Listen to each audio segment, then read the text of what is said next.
Sexta-feira, 13 de dezembro de 2024. Mais um golpe é desmantelado pela Polícia Civil. Desta vez em São Cristóvão, no Rio de Janeiro. O chamado golpe da falsa garota de programa vitimou mais de 30 pessoas através da internet.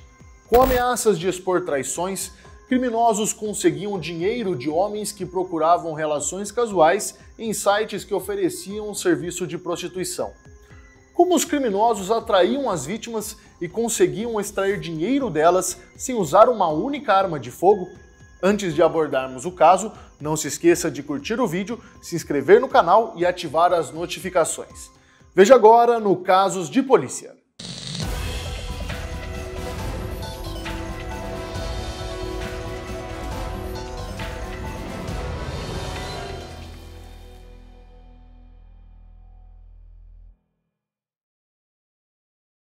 Nessa organização criminosa, a gente tem uma estrutura ordenada e caracterizada pela divisão de tarefas.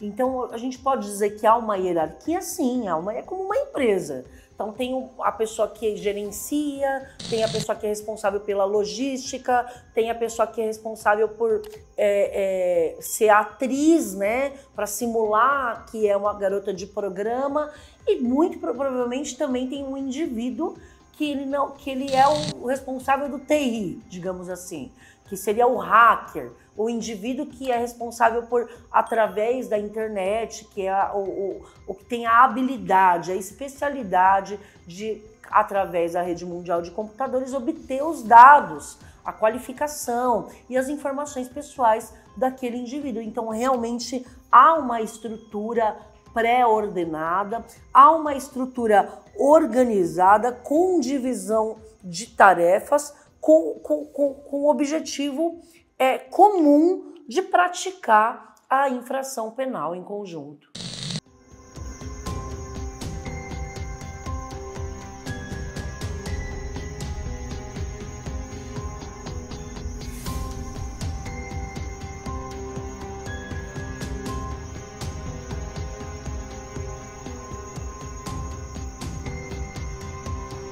Dinheiro, vida luxuosa e ostentação.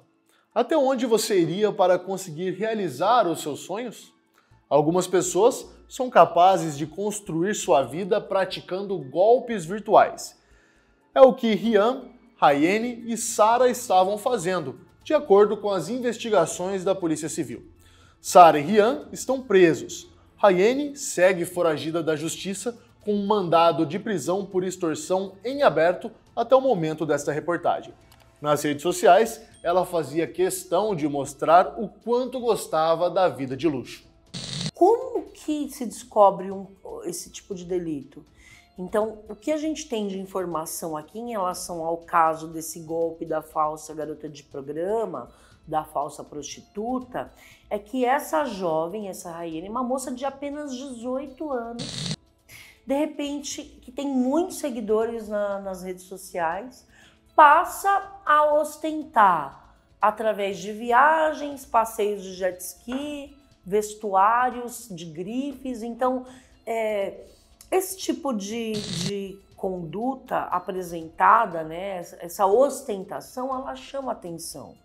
Então, como que uma moça de 18 anos que não faz nenhuma publicidade significativa nas redes sociais, de repente ela passa a ostentar dessa forma? Através do quê, né? Da onde que vem esse dinheiro? Então, ela ainda posta, né? Dessa vida cara que eu gosto. Todo mundo gostaria de ter uma vida cara, mas a que custo, né? Na prática de crimes, né? Então, chamou a atenção da Polícia Judiciária essa ostentação. Eles passam a investigar, passam a averiguar, e aí começam a desarticular essa organização criminosa, começam a descobrir que, na realidade, essa ostentação, tudo que ela ali aparentava, o que ela ostentava, era fruto de crime, dinheiro ilícito. Quando olhamos para o outro lado, para o comportamento dos criminosos, tem algo que a gente sempre fica com atenção. É a necessidade de ostentar. Por que eles fazem isso? Porque a obsessão de mostrar o poder, status e o controle é muito mais profundo do que parece. De um lado, tem a questão social. Valorizar uma sociedade onde o valor é melhor do que pessoas. E muitas vezes é medido pelo que elas têm, não pelo que elas são. Quem ostenta quer mostrar que tem poder, que tem dinheiro, que parece que está por cima. E isso acaba alimentando esse tipo de comportamento.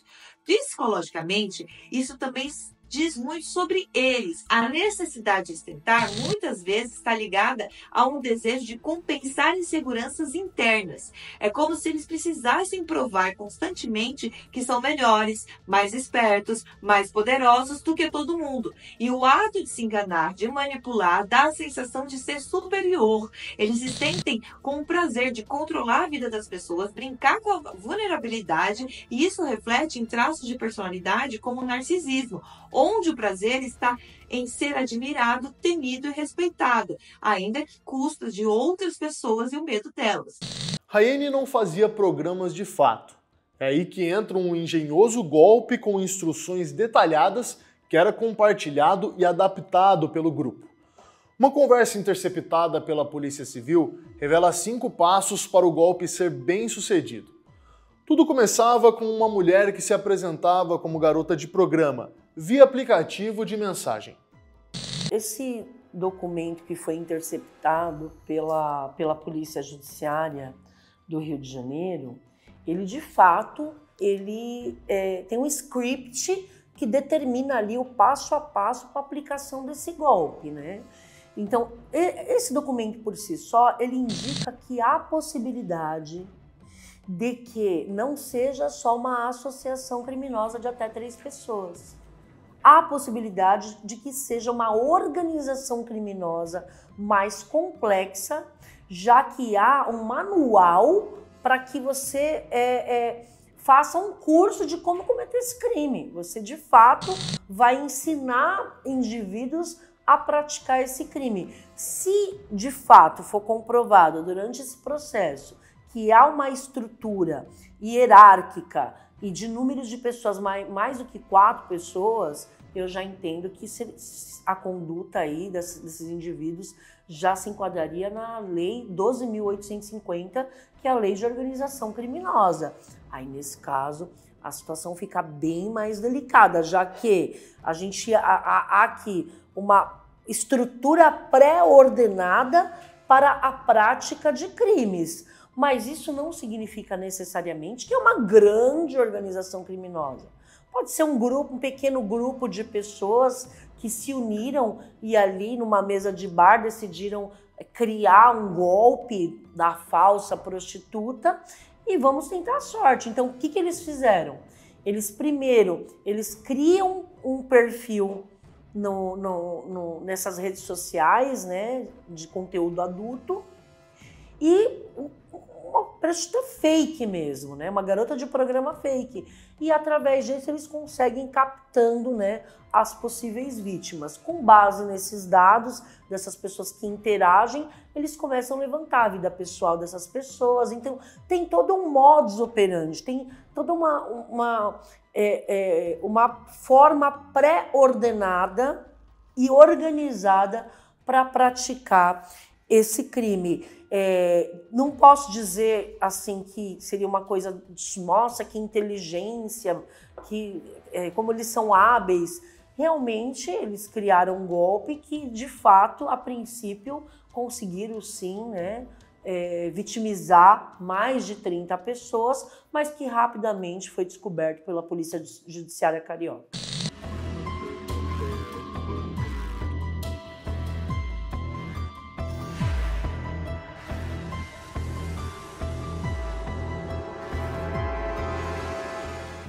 Para o contato, as instruções eram claras sobre o cuidado em utilizar um chip de uma conta laranja. Também é recomendado que não se conecte o aparelho ao Wi-Fi, somente à internet própria do celular, para evitar o rastreio. Quando a conversa ficava mais quente, a mulher pedia fotos e vídeos íntimos para a vítima. Depois disso, encerrava o contato. Logo após essa primeira conversa, o grupo levantava dados dessa pessoa, como endereço e informações de parentes para posterior extorsão. Na realidade, a gente vê que eles já esperam que a polícia científica em investigação possa chegar à autoria. Tanto é que no script que eles ensinam a praticar o crime, no item 3 desse script, ele fala, pega o chip laranja.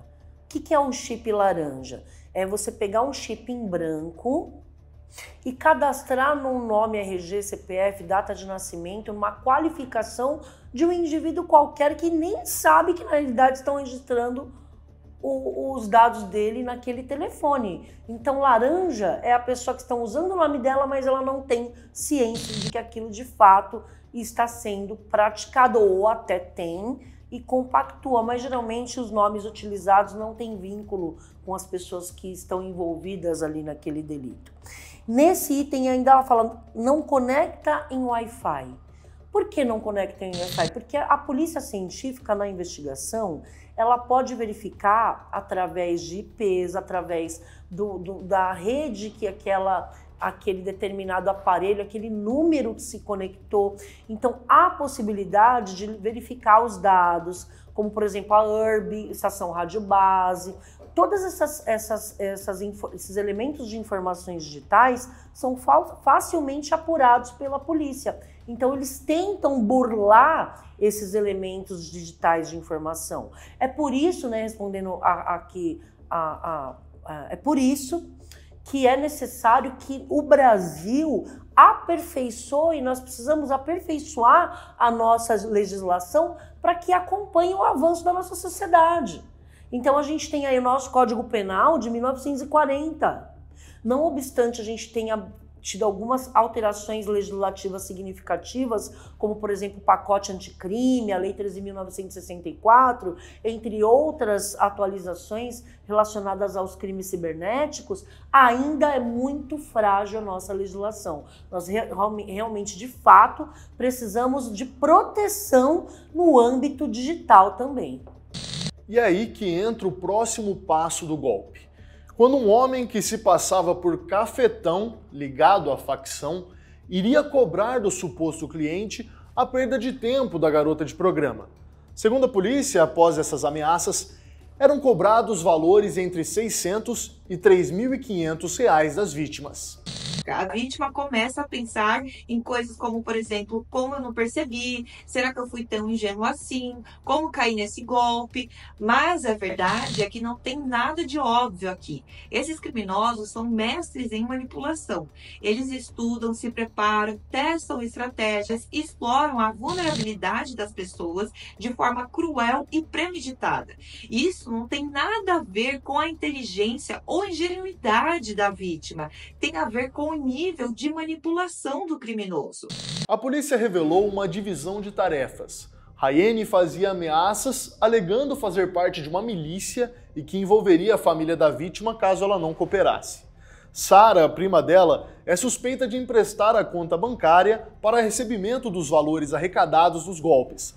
Já Ryan, irmão de Rayene, foi preso em flagrante por posse ilegal de arma de fogo enquanto a polícia cumpria mandado de busca e apreensão em um endereço ligado a ela.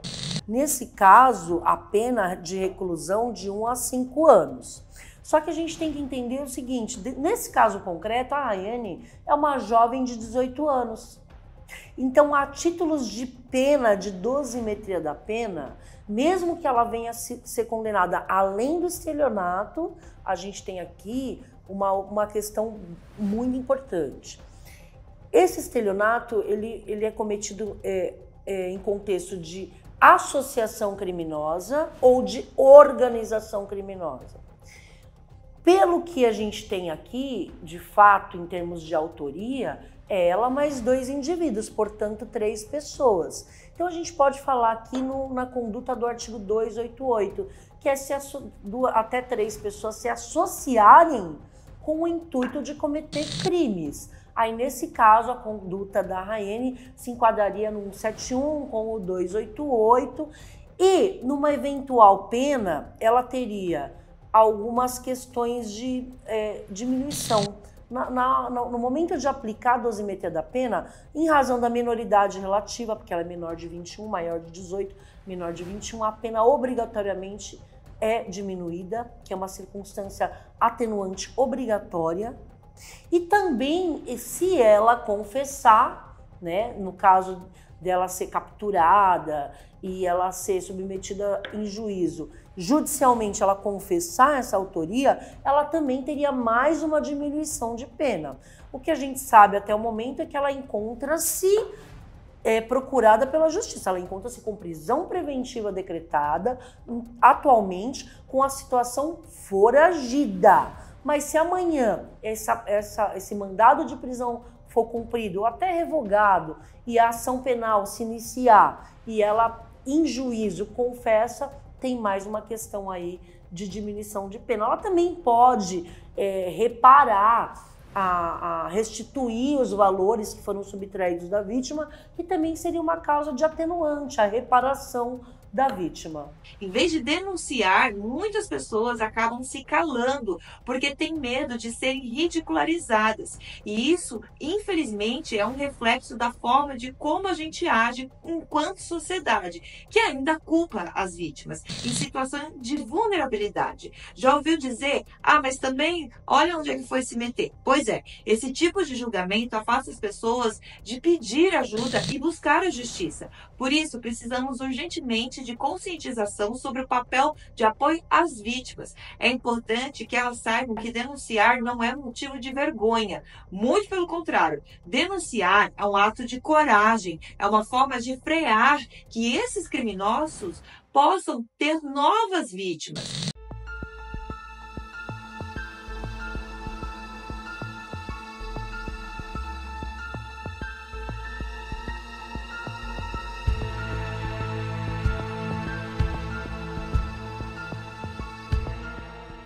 Para aplicar esse golpe, os criminosos precisam de um elemento essencial: os dados pessoais das vítimas. Mas como eles conseguem essas informações? Muitas vezes, esses dados podem ser obtidos de maneiras inesperadas, como vazamento em sites e redes sociais. E como isso acontece na prática? Nem todas as vítimas são escolhidas ao acaso. Existe um padrão nas escolhas dos criminosos? Perfis com determinadas características podem ser mais visados para esse tipo de golpe, pelo medo da exposição ou por algum outro fator que os torne alvos fáceis, o que poderia influenciar na escolha das vítimas.